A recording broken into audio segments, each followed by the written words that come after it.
before cities, before empires, before written history.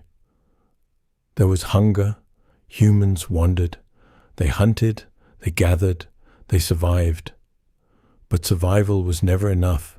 They followed the seasons, they followed the animals, they followed the rain. They slept under open skies, they woke to uncertainty. Every sunrise carried a question. Will we eat today? And then something changed. Not a weapon, not a king, not a war, a seed. Crushed between stone, mixed with water, left near fire. What emerged was simple, almost accidental, and yet it would anchor humanity to the earth. This is not just a story of bread. It is the story of how we stopped wandering and began to build the world. Hunger was constant, not dramatic, not poetic, constant. It shaped decisions. It shaped movement. It shaped fear. Humans did not live in cities. They did not build walls. They did not stay. They moved across plains, through forests, along rivers, across deserts, over hills, through cold nights and burning days, always following life, always escaping death. Food was uncertain. Some days there was meat. Other days there was nothing. Some hunts failed. Some winters lasted too long. Some storms ruined everything. Roots were dug from the soil. Berries were gathered by hand. Bones were cracked open for marrow. Children learned early that hunger was normal. Elders knew that the land could turn silent without warning. Every meal was temporary. Every camp was temporary. There were no fields, no storage, no tomorrow. Only movement, only survival. And survival demanded one thing above all: mobility. To stay in one place was to risk starvation. To settle was to gamble with death. So they moved, again and again. But movement has limits. Seasons repeat. Patterns emerge. Certain grasses return to the same valleys. Certain lands grew thick with seeds. Certain places offered more than chance. Seeds fell to the ground.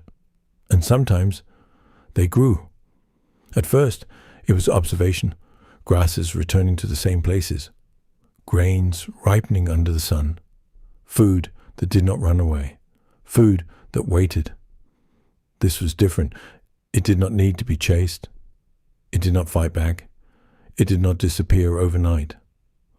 Small seeds, hard to eat raw, difficult to digest, but valuable. Someone noticed. Someone gathered more than needed. Someone crushed them between stones. The first flour was coarse, rough, imperfect. Mixed with water, it became a paste. Left near heat, it hardened. It was not soft. It was not refined. It was not beautiful. But it was dense. It was filling. It lasted. Not by design, not by recipe, by accident. And yet, that accident carried possibility. For the first time, food could be prepared in advance. For the first time, it could be carried beyond the moment. For the first time, it could be stored. This changed everything, because stored food means staying. Staying means building. Building means belonging. When food can wait, people can stay. When people stay, they build shelter. When shelter becomes permanent, society begins. Villages began to form. Temporary camps became seasonal settlements. Seasonal settlements became permanent homes. And permanence changed the human mind. Land was no longer just crossed. It was claimed, protected, cultivated. The earth was no longer wilderness. It became territory. Territory demanded boundaries. Boundaries demanded protection. Protection demanded cooperation. And cooperation reshaped humanity. Grain demanded patience. It demanded waiting. It demanded trust in the future. You plant today. You harvest months later. That simple delay changed the way humans thought about time. Life was no longer measured by migration. It was measured by seasons, by planting, by harvest, by return. With harvest came surplus. With surplus came power. Those who controlled grain controlled survival. Food could now be counted, measured, stored. With grain came hierarchy.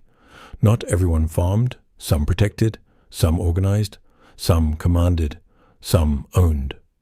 And for the first time, inequality took root, all because of something as small as a seed, ground into flour, mixed with water, placed against heat. What emerged was more than nourishment. It was stability, flat, simple, basic, but revolutionary, because it could feed many. It could be shared. It could be divided. It could be rationed. It could sustain armies, build cities, support empires. Bread was not humanity's first food, but it may have been the first that changed everything. From wandering bands to settled villages, from villages to cities, from cities to civilizations, all anchored to the earth by crushed grain and fire. This is where our story begins, not in palaces, not in wars, not in crowns, but in hunger, in patience, in the quiet decision to stay. This is the beginning of bread, and the beginning of us.